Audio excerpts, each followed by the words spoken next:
Sosok pembunuh bocah SD, korban diadang pelaku saat hendak berangkat ngaji.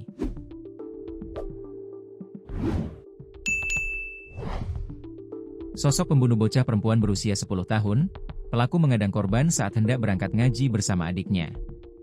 Bocah perempuan berinisial MA, 10, itu akhirnya tewas digorok saat pergi mengaji di Kolaka Timur, Koltim, Sulawesi Tenggara, Sultra. Terungkap setelahnya, sosok pelaku pembunuhan sadis di Desa Wundubite, Kecamatan Polipolia, Kabupaten Koltim, Provinsi Sultra, ini adalah RH. Pelaku yang menghabisi korban, Jumat, 5 September 2025, sekitar pukul 6.30 WITA, merupakan seorang remaja pria berusia 18 tahun. Dikutip Tribun Lampung.co.id dari tribunnews.sultra.com, RH merupakan warga Desa Wundubite, sama dengan korban MA.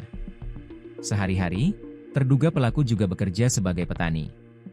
Pelaku yang menghabisi korban MA dengan menggorok lehernya sudah ditetapkan menjadi tersangka pembunuhan.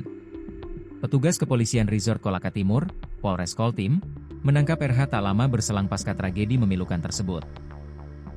Pelaku yang diamankan kemudian menjalani pemeriksaan di Satuan Reserse dan Kriminal, Satreskrim, Polres Koltim.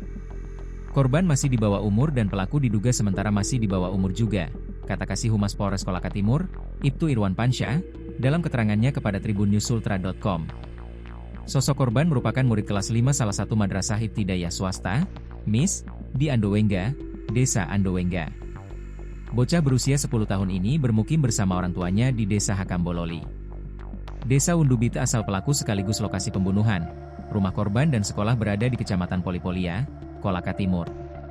3 desa tersebut saling berbatasan, saling berjarak hanya beberapa kilometer, km. Desa Andowengga dan Desa Wundubite dibatasi Desa Hakambololi.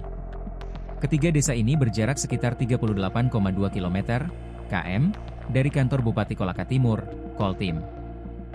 Pusat pemerintahan Kabupaten Koltim ini berada di Jalan Poros Kolaka Kendari, Desa Lalingato, Kecamatan Tirawuta.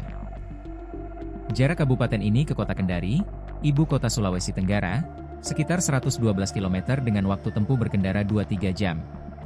Dalam keterangannya, Polres Kolaka Timur juga mengungkap kronologi pembunuhan sadis, begitupun dugaan motif pelaku.